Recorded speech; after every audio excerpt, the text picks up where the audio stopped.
Hi, everyone. Hello. Hi. If everyone could take their seats, we're going to begin.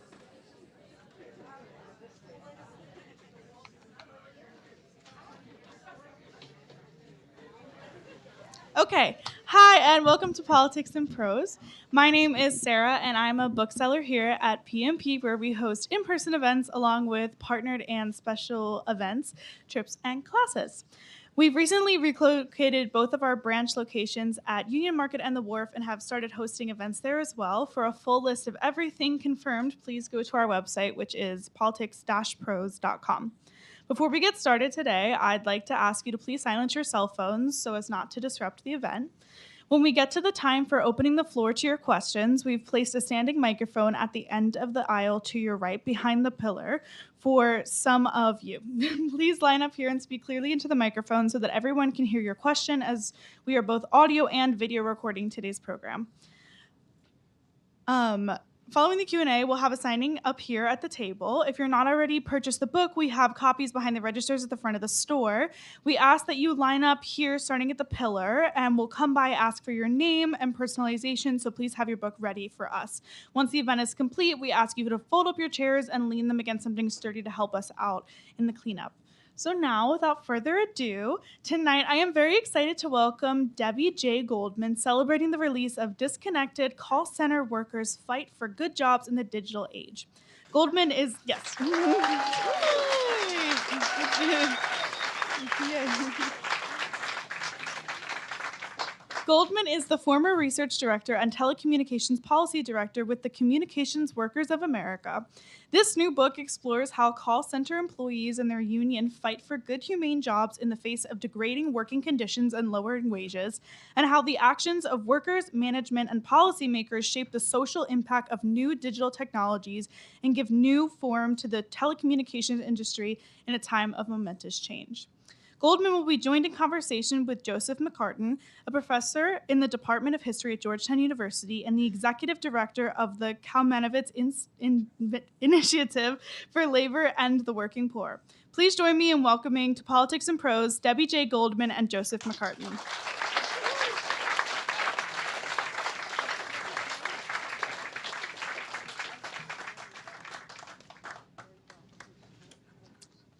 Thank you so much.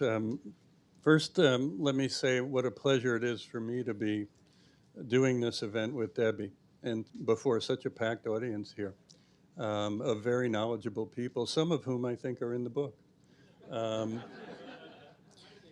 I first encountered Debbie 17 years ago when she enrolled in a seminar I was teaching at Georgetown on the U.S. labor and social history. And to see the product of work she already had in mind when I met her 17 years ago, this book, come to fruition in a really remarkable volume, I would say, and one I think that's going to have a big impact on how historians like I think about recent U.S. labor history. It's really such a pleasure. So Debbie, if you would maybe start, it would be interesting for me and many people here, I think, to hear what your journey was that led you to write this book. Well, Joe, first of all, thank you for that lovely introduction. And I also want to acknowledge and thank Politics and Prose, not only the best bookstore in Washington, D.C., but probably in the country.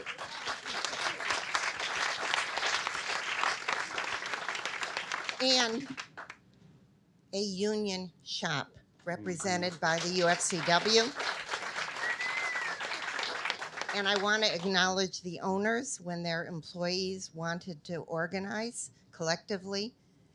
They stood back and let the employees select a union without waging any kind of anti-union campaign. So thank you to them. Okay, applause come out of our talk time, so we can hold off on any more applause. Joe, you asked me why I decided to write this book.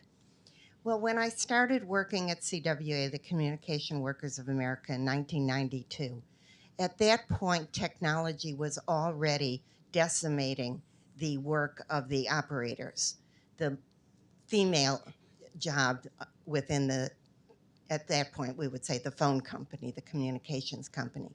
But with the advent of competition, with the breakup of the Bell system in 1984 and substitution of competition for regulation, we saw that the customer service operation was going to grow in importance. And when I say we saw, I want to acknowledge my mentor, George Cole, who was the head of the research department. No applause. We love George. And I don't know if Larry Cohen is here at this point. Hi, Larry. Larry, who was then the organizing director and eventually the president of CWA for quite an important period of time. And they acknowledged that customer service was going to become a really vital part of the membership that we represented, and a growing part. And this was, at that point, female-dominated jobs. And they assigned to me the job of learning what was going on in the workplace. And I detail in the introduction to the book the first introduction I had to a Bell system, a telephone company call center. I was guided by a terrific woman, Hazel Delavia, who was the president of her local. And we went to a New Jersey Bell, at that time it was still called New Jersey Bell, call center. And the manager took us in front of his computer and showed us how from his computer now, the same technology that routed the calls into the call center had attached to it software that could collect enormous data about what was going on in the call center. Every service representative's desk was color-coded, whether she was on the phone or not on the phone, whether she had keyed out and said, I'm off schedule or not, how long she was on the phone, what her sales were. He could punch the same way you can do on your iPhone now. He could punch down to that and see all that detail for that service rep. He could also punch out and see what was going on throughout his call center. And then other call center managers were all tied in. They could see everything that was going on in every New Jersey Bell call center. He was absolutely delighted with this system. And Hazel and I looked at each other and we said, oh no, we know what this is going to mean. What it meant was that that kind of data that they were collecting allowed the management to squeeze out any second of downtime from the work that the call center service reps were doing. So they could speed up the work, one call after another into the headphone. They could track whether the service rep was adhering to her schedule. If you called in and you asked, and you were talking to the service rep, and she was supposed to go on break at 10:30, but she was still on the call, and she wanted to help you, and she stayed on the call, she was out of what they called adherence. And if you were out, and then if she took her 15-minute break and therefore came back late, she was again out of adherence. They implemented adherence tracking and could discipline people for not being in adherence. And of course, what this did to the service rep, whose identity was tied with being able to help people, it meant that she couldn't really do her job, which causes enormous stress. They could track your sales results. They could track what you said. And so if I called in and said, I have a problem with my bill, the service rep was supposed to upsell to you. The customer who couldn't pay their bill was now getting a sales pitch. All of this was now enabled by this new digital technology. And so when I saw that, and Hazel saw that, and this then got disseminated throughout both AT&T and the local Bell companies, our members began to rebel. And they turned to their union. One of the few customer service groups that has a union. And they turned to CWA and said, you've got to help us relieve this stress. Now the challenge is, unions know how to negotiate over wages and benefits, pensions, health care. How do you negotiate to relieve stress? And what I had the front row seat was learning from our service rep union leaders what they thought needed to be done in order to make the job what it had once been, which was a humane job, albeit paternalistic, militaristic, rules-oriented. That was the Bell system. Yet people had some degree of autonomy and control over being able to do their work. Now, this was all driven by the computer. And I got to listen to our service rep leaders who were telling us and the men who were negotiating their contracts, who were telling them, here's what we need. We need some relief from this incessant surveillance of our work. Sound familiar? Hmm. We need some relief from this constant phone call dropping into us, and we have to, what's it called? We had to do 2 tasks at one time. Take the call for the new customer while we're typing in the notes from the other customer because we have no time to do our paperwork. We need some time off the phone so we can do what we've promised the customers, call them back. So I was learning all these things and watching what were they able to achieve, how did they build power within the male-dominated union, and then after 1996, when a new law was passed in Congress, the Telecommunications Act of 1996, which opened up all markets to competition. So now the cable company was becoming your phone company and your internet company, and eventually wireless was coming in. So we saw all of this happening, and I was assigned the lovely chance to pretend that I was a lawyer and an economist and represent CWA on telecommunications policy at the FCC and on some legislation and eventually around mergers in front of the DOJ. So I was seeing what was happening under competition and deregulation at the frontline workforce, while I was seeing the policies that both Democrats and Republicans had adopted to substitute competition as the way to incent lower prices and innovation instead of regulation. And what that meant was that our employers, which were AT&T, Verizon, and other regional bell companies, our employers, which had been union for decades, were now competing with Comcast, Spectrum, Time Warner, T-Mobile, Sprint, MCI, all of these, not just non-union, anti-union companies that the regulators were giving favorable treatment so that they would encroach upon the market share of the union companies.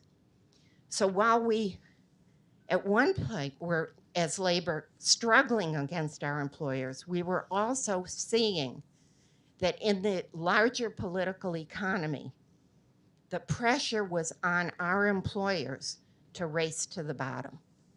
And that's what we've seen.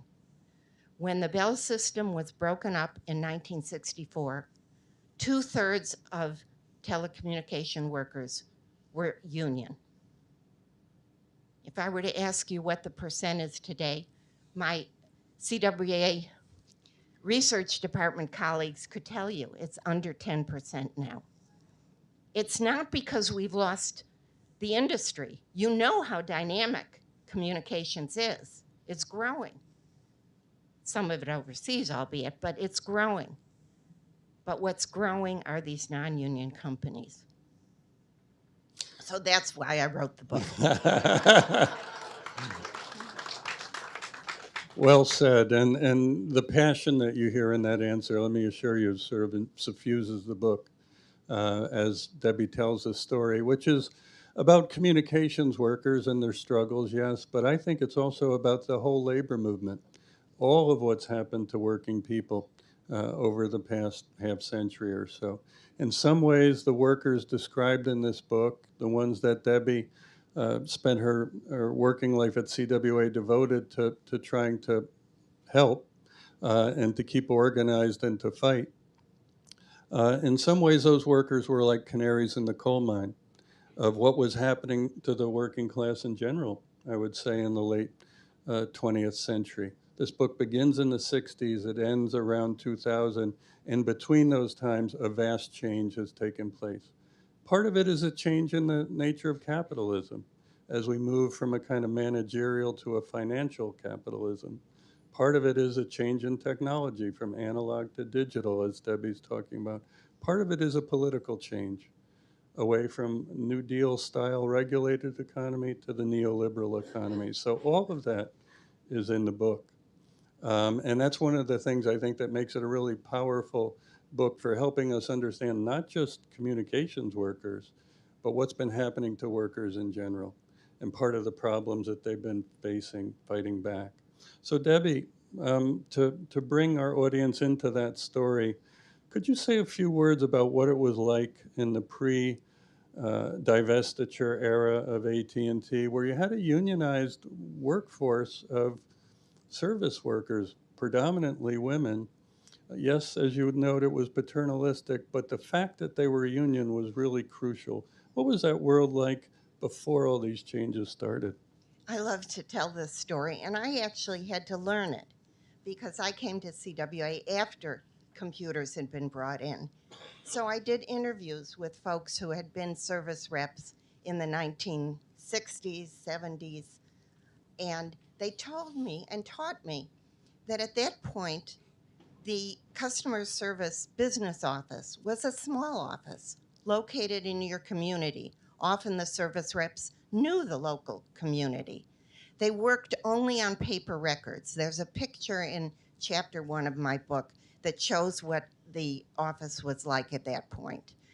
And if you called in, the person who would answer the phone, and you answered on the first ring. There's a story I have from Hazel Delavia that she says, to this day, she cannot stand to have a phone ring twice. They were trained. Customer service was absolutely the culture of the Bell system at that point. She would, the service rep would get the call for somebody in her area, and she had next to her a file cabinet of paper. They called it a tub that had all the records. And you would search for, my friend Kathy Riley is nodding because she had summer jobs in Chicago in such an office. You would pull out the paper for that customer, and you would, if they wanted, there wasn't too many choices at that time. You could have a Princess phone, you could have a black rotary dial phone. Yes. And you might have a question about your bill. And the service rep would solve your problem and then make the notation by hand and put it in the outbox. And somebody like Kathy Riley would come by and pick it up and take it to the service order writer, who would type it up, and then it would go to the appropriate department. And then it would finally come back to you, the service rep, and you would refile it.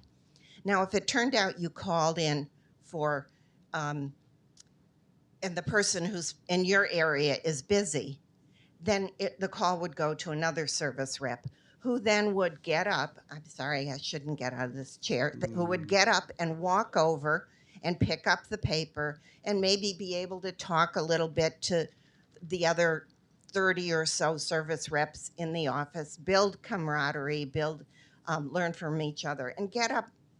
I would ask, how many times a day? 20, 30 times a day. Now just think about that.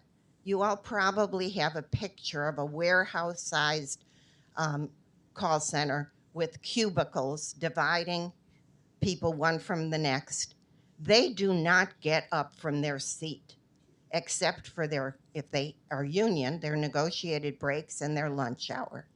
What a difference just in terms of health and safety and building friendship and camaraderie. That's what it was like in that period. To what extent did the breakup of the Bell system begin to change all of that, and along with the introduction of new technology, and how did workers react to the changes as they came? Okay, the Bell system was broken up in '84, and I'm not going to tell that story. I have that in chapter 2 of the book, what was driving it. It's interesting to see that it was Democrats as well as Republicans who thought that competition should replace regulation. Competition came first to the long distance industry, and I can see the demographics of this audience. You remember when Sprint and MCI were offering you $100 so that you could switch your phone long distance service. So AT&T now had to set up a brand new customer service operation.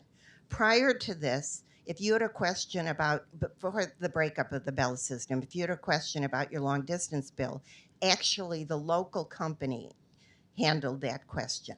Now, with the strict wall between the AT&T, the long distance company, and the regional bells, AT&T had to set up a brand new customer service operation. And they came to CWA and they said, we're probably going to have to hire 10 to 13,000 people. They could be union.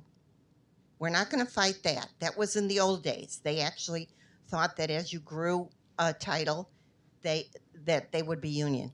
But we can't compete with the non-union labor costs of MCI and Sprint at the wage rate of the service reps that are in your title. So if you want to keep those folks in-house, you need to agree to a 20% wage cut. Now, there were no service reps in these centers, so it wasn't a political problem that people would see their wages cut. But the union, oh, and by the way, what were they going to do? Who were they going to contract out with? American Airlines, which at that point with the Sabre system had the most advanced call center technology. So if you were the union leader, and I see my friend Larry Cohn in the back thinking this through, what would you do? Would you believe them that they were going to contract it out and refuse to take the wage and take the wage cut? Or would you think, nah, they're not really going to do it? You don't know.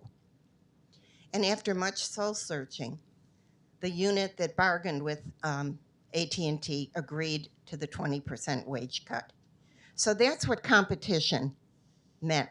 In the local Bell companies, they couldn't do that. So they tried to divide the job and take the less skilled parts and make a 20% wage cut for that. But it didn't work. They wanted one-stop shopping. But that's what competition meant, a race to the bottom. And part of that race to the bottom was driven, as you alluded to earlier, by federal policies like the Telecommunications Act. And could you speak to the fact that you noted earlier it was both Democrats and Republicans that were favoring competition, opening up markets in the telecommunications field, and really not caring much about the impact that would have on workers? Well, this was a period in which a lot of it was by Democrats. It was Senator Kennedy's committee, which did the investigation that led, and Stephen Breyer, who many of us loved on the Supreme Court Justice. His top aide that wrote the Airline Deregulation Act that not only put downward pressure on the airlines, but as we've seen over the past decades, customer service has just gone to, it's disappeared in the airline industry. trucking, all of this, and telecommunications. Mhm. The idea that if we only have competition, that is going to drive innovation and lower prices. The problem, of course, is that at least in an area where communications is so vital, everybody has to have access now to the internet, then to the telephone. Once you introduce competition, where do the companies invest? Where they can make profits. So we still see that we have 10, 20% of our Americans who can't afford internet service or who don't have good internet service because the companies no longer, and they used to have to when they were regulated, but they no longer have to build everywhere. Hmm. And they don't have to meet, and it's gotten so bad. And my friend Nell Geiser, who's now the CWA research director, and she's pointing to my colleague Human Hidayati. I saw a couple weeks ago the FCC is opening an investigation into the quality of customer service. It is so bad. This is never anything that we were able to get them to pay attention to during my 30 years at CWA, but it's gotten so bad. Let's see if they can do anything. So you tell a story of how public policy, corporate policy, changing technology begins to erode working power, the power of workers on the job, and to hit at union membership. Now, CWA is a remarkable union. We have many people here from CWA because all through this period, it was a fighting union. And in the post-Patco era, I wrote a book about Patco when strikes started to disappear largely from our uh, industrial relations landscape. CWA really continued to fight, continued to go on strike. And you tell the story in the book of worker resistance to these trends. How would you, talk about that part of the story here? To what extent did workers fight back? How did they fight back? And what impact did they have? The service reps used a variety of strategies: collective bargaining, contract enforcement. They even tried to use labor management joint initiatives, not so successful. Uh, Fighting the outsourcing of their work, somewhat successful. Uh, but the last chapter of the book, talks about a Verizon strike in the year 2000. And one always likes to end a book on a high note. And this was a high note. Don't read the epilogue if you don't want to see the in the year 2000, CWA recognized, well, first of all, by this time, you'd had in the Post Telecommunications Act of 96, opening up of all markets, you had an enormous amount of mergers and acquisitions going on. So by this point, there was one phone company from Maine to Virginia and West Virginia, 87,000 union members. And Bell Atlantic had merged with GTE and renamed itself Verizon just that year.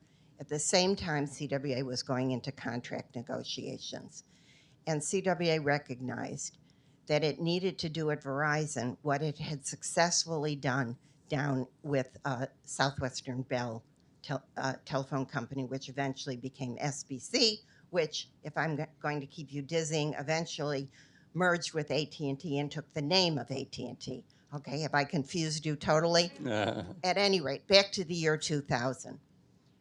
Down in Southwestern Bell area, CW had waged a 5-year campaign. We call it 5 years to card check.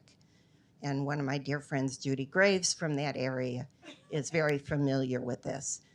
Leveraging a variety of regulatory opportunities while on the front line organizing wireless workers, seeing that this is in the mid-90s when wireless was growing but not yet dominant.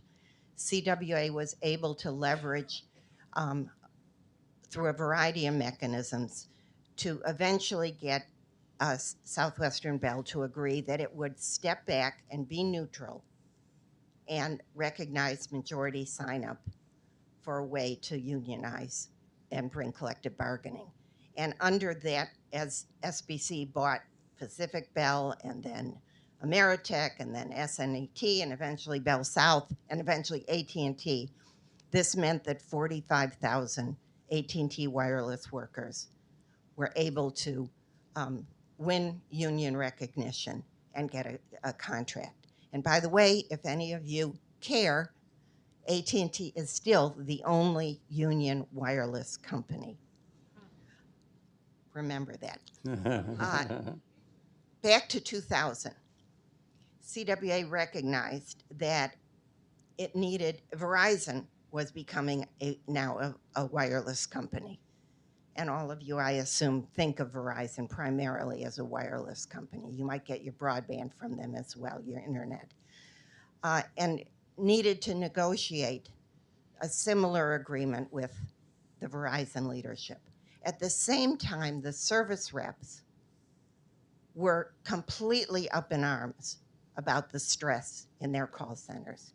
And by this time, after 10 years of educating the predominantly male, but now they weren't only male, bargainers about the situation in the call centers, the union put stress relief in the call centers as one of its top 3 issues: job security, organizing rights at Verizon Wireless, and stress relief in the call centers. And the service reps got together and put together an agenda. Well, bargaining was not going well, and the unit of 87,000, some were IBEW in some areas, mostly CWA, went out on strike for those 3 demands. And the service reps won enormous protections. Remember, I said to you, how do you relieve stress? They won the right to 30 minutes off the phone every day, except busy Mondays. For most of us who work as professionals, that may not sound like a lot, but that was huge. They won limits on the amount of supervisory monitoring. They won the right to transfer out of their jobs if they weren't doing well with sales. The company had this really weird policy. If you didn't do well with sales, you couldn't transfer to a non-sales job. They won the right to do that. And a variety of other things that they won. So a strike with the men technicians, and there were women technicians. One of my friends, Laura Unger, was one of the lead, and Annie Hill, 2 women who became technicians and then leaders of the customer service bargaining units. Now, in terms of the Verizon Wireless, let me tell that story. And Larry could probably tell it the best, but I'm going to tell the story. Verizon signed a deal that it would agree to neutrality and majority sign-up among its workers, wireless workers. And that was signed on the contract. It would be for 4 more years, from 2000 to 2004. After the contract was signed, they just went and violated it. They closed down the 3 Verizon Wireless centers in the Northeast where there had been organizing going on, and they moved the work to the South right-to-work states.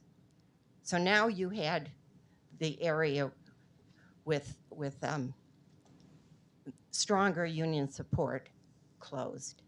And then they just went and violated they set up websites that told their wireless workers why it would be bad to be with a union. The managers were instructed to tell folks why it would be bad. And under those conditions, the Verizon Wireless workers, some of them, more recently even, some of them have organized, but it's a very, very tiny amount. So that's the kind of situation that we're faced with. And so I could not end this talk without saying that part of the challenge is that our labor laws are just so weak. Not just that they're not enforced, they're so weak. You fire a worker, you don't have to pay a penalty until maybe you're found guilty and you have to pay any back pay that they may have missed, unless they've been working, because after all, it could take years. You close a call center, they say it's for economic reasons, even though it was because there was strong union support. So we need stronger laws, and we need ultimately a radical change in the way in which we see our ability to have union representation. Because, and I have a chapter in the book about what's happened with the outsourcing. Under the neoliberal ideology that the most important thing for a corporation, for a company, is to increase shareholder value.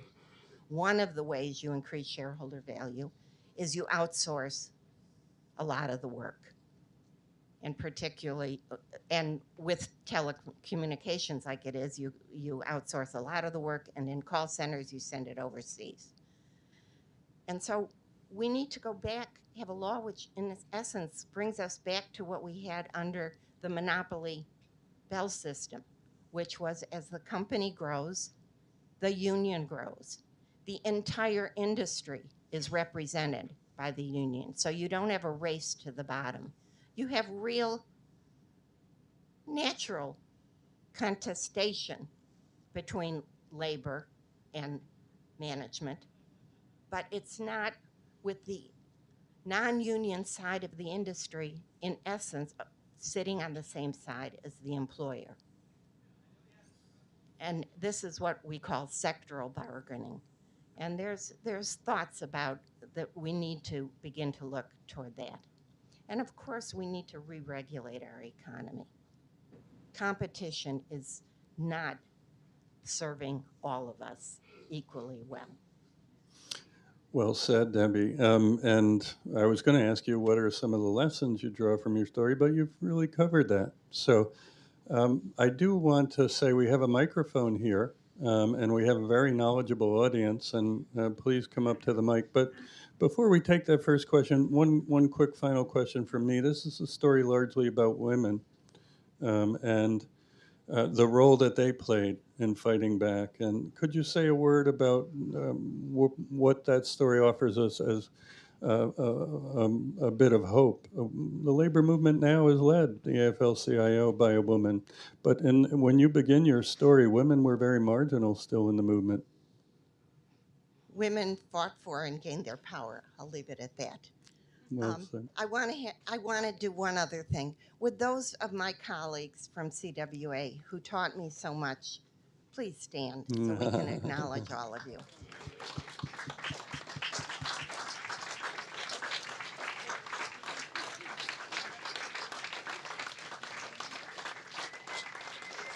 Thank you. Wonderful. Let's go to a question.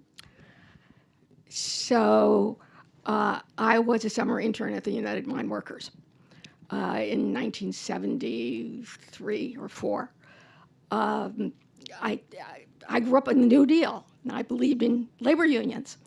I saw you on C-SPAN a couple of days ago, and the only thing you left out was the implacable resistance of business from 1935 on. It never stopped. It never was reduced. It just got worse and worse and worse. And now, they run everything. My question is, and it's for both of you, I worked for the United Mine Workers. Places like, and you talked about the role of the United Mine Workers and John L. Lewis and all of that. What's happened to the union members? West Virginia was a Democratic state when I was growing up, and that was miners. I mean, they were treated terribly. They're still treated terribly. They get paid better, but the mine working conditions, despite MSHA, The mine working conditions are still terrible, Mm-hmm. and they screw up the pensions. But West Virginia's become a red state, Mm-hmm. and those are miners who are voting for Trump and very anti-union people. Why don't we let It's- Joe answer your question? Sure. Thank you. And Debbie, you offer your own thoughts. I would just say most of those people probably are not union anymore, and that's, in a way, what has happened in the coal fields is similar story, I think, to what Debbie tells in this book. A story of the arrival of finance capitalism and how that changes things, and how the competition within that field began to break down. There used to be a bituminous coal operators association that sectorally bargained with the mine workers, and that fell apart. So that was among the kinds of changes that happened in the late 20th Why century. did the miners change their votes? Why did the miners vote Republican? Well, in some cases, I think, as Debbie's story shows, they were voting for Democrats who were putting through some of these That's true. deregulatory policies. So That's it true. wasn't necessarily a neat partisan story, Debbie. Has it happened? Did it happen at CWA too? Or are they still union members who are pro-union? Yeah, our members are pro-union. There's no question about that.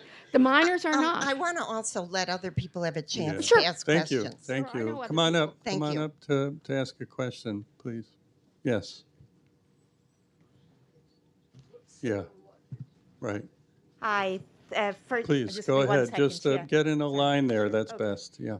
Thank you. It's really a sad but informative story, and hopefully the next regime in the US government will make an improvement. My question is really, Professor, you've been speaking about the difference between finance capitalism and business capitalism.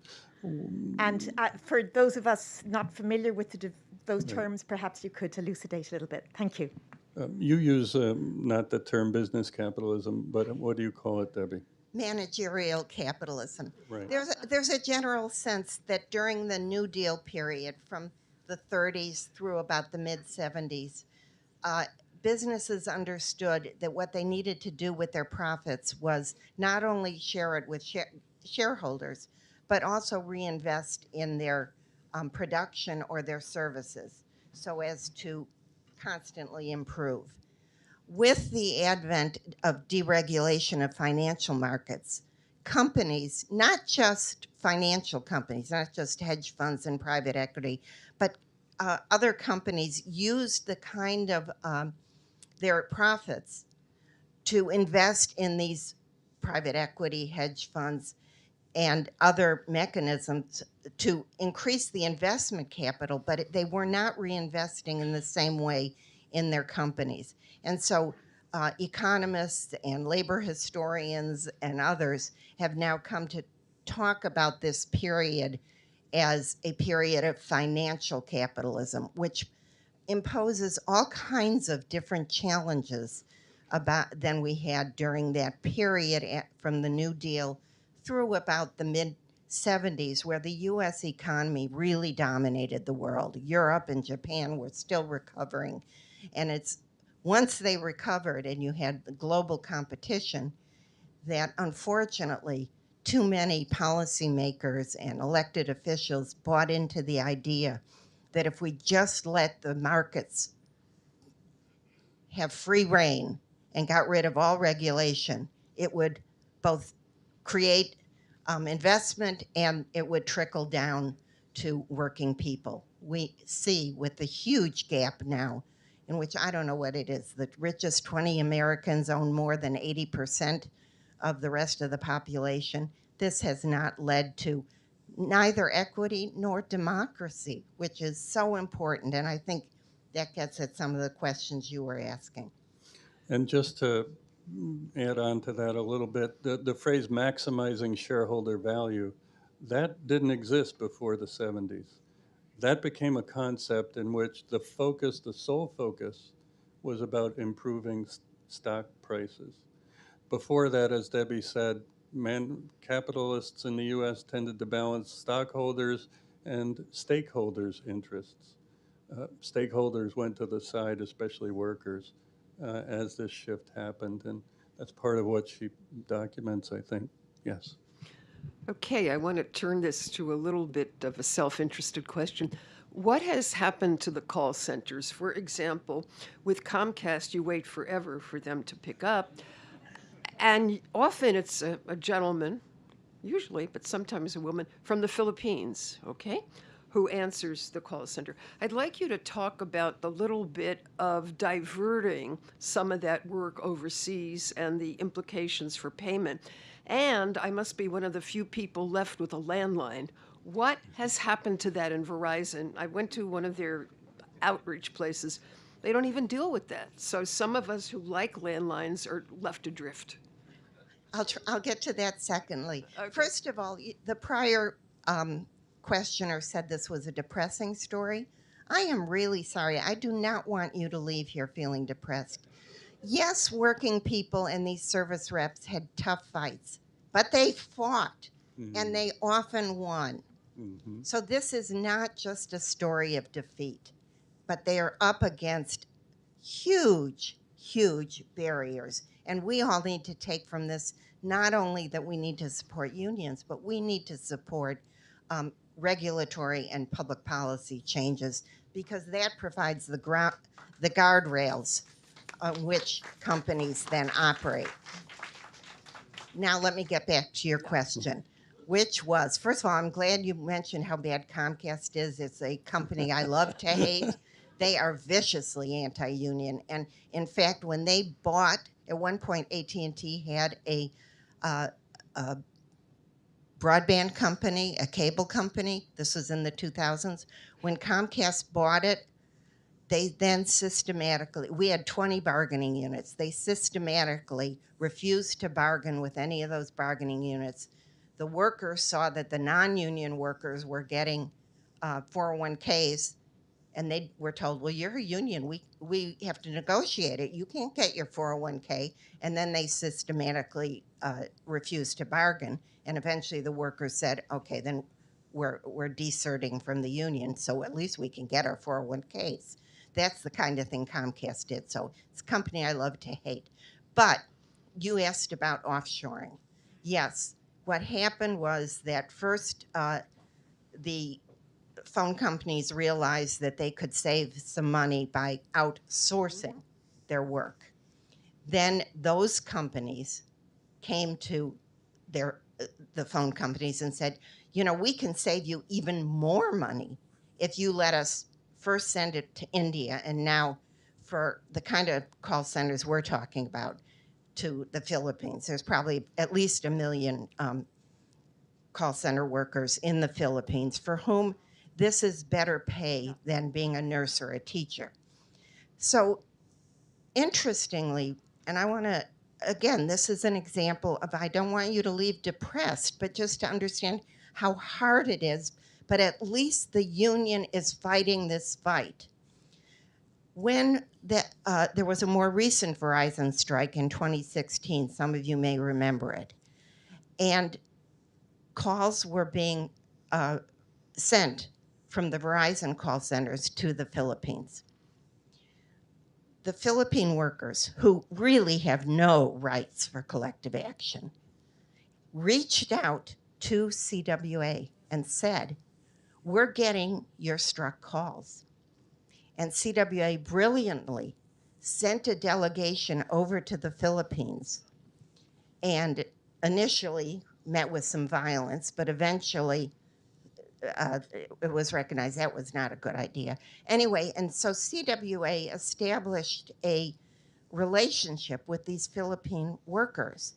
And the Verizon workers in America, who some of them said, you know, we don't like those Filipinos, they're taking our work, came to understand that the one that they ought to be mad at is the employer, not the Filipino workers. And CWA and the worker centers in the Philippines, which operate under incredible repressive conditions, have maintained that relationship. And we have helped them when they've asked for it. another example, and Nell, you're going to have to help me on this one. I believe we have relationships with a call center teleperformance workers in the Dominican Republic. And do we have a contract with them?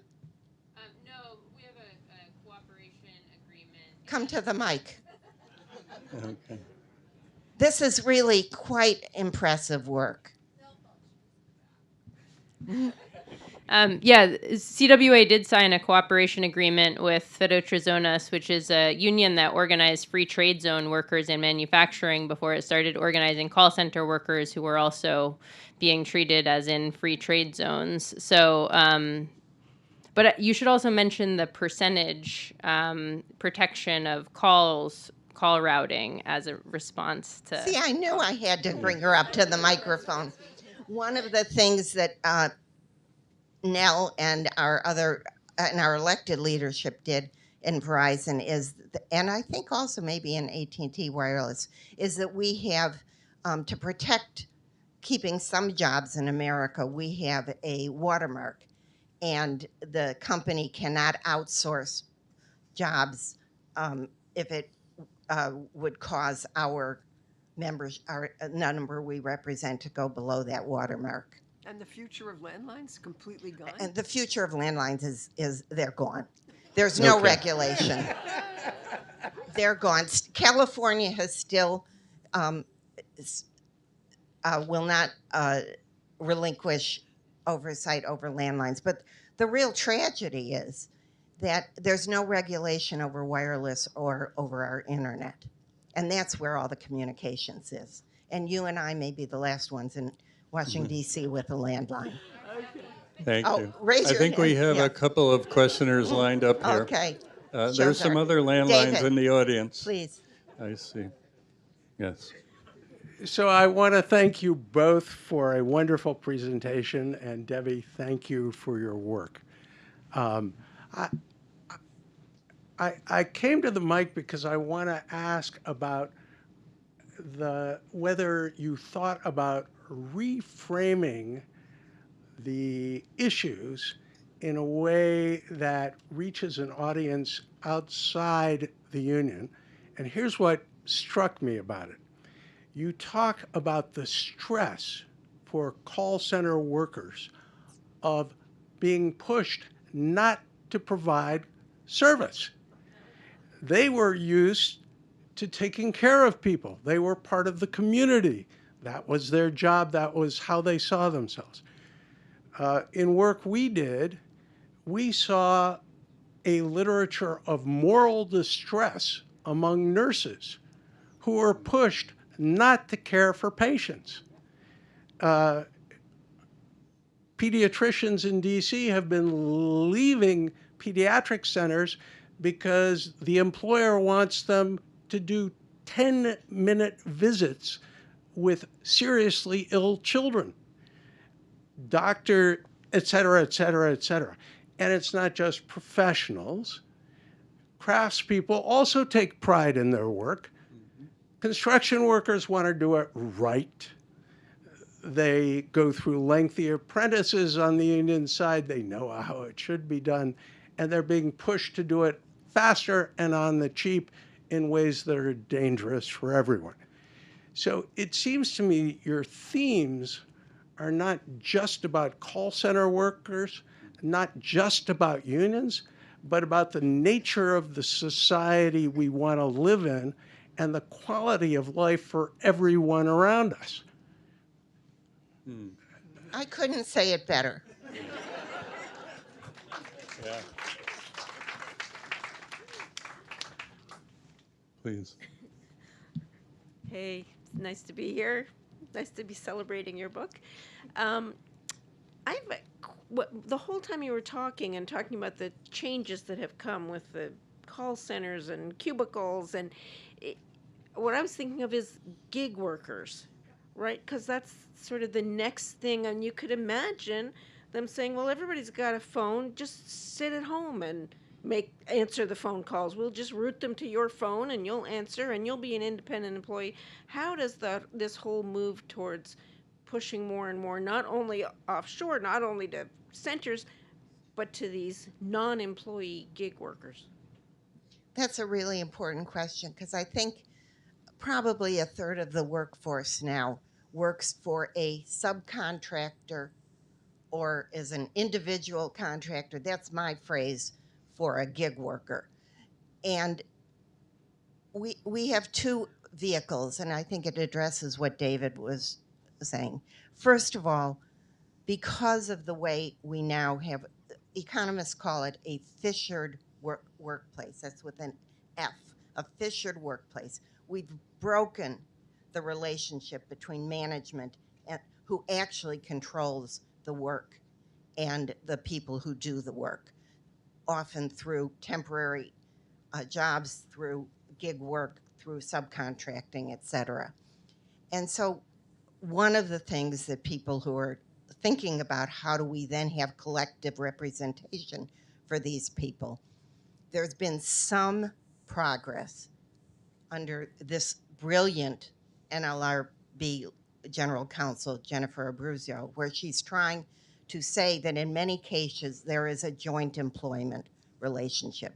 And so you hold, whether it's the franchise or the gig or whoever, you hold those that have the ultimate economic control responsible.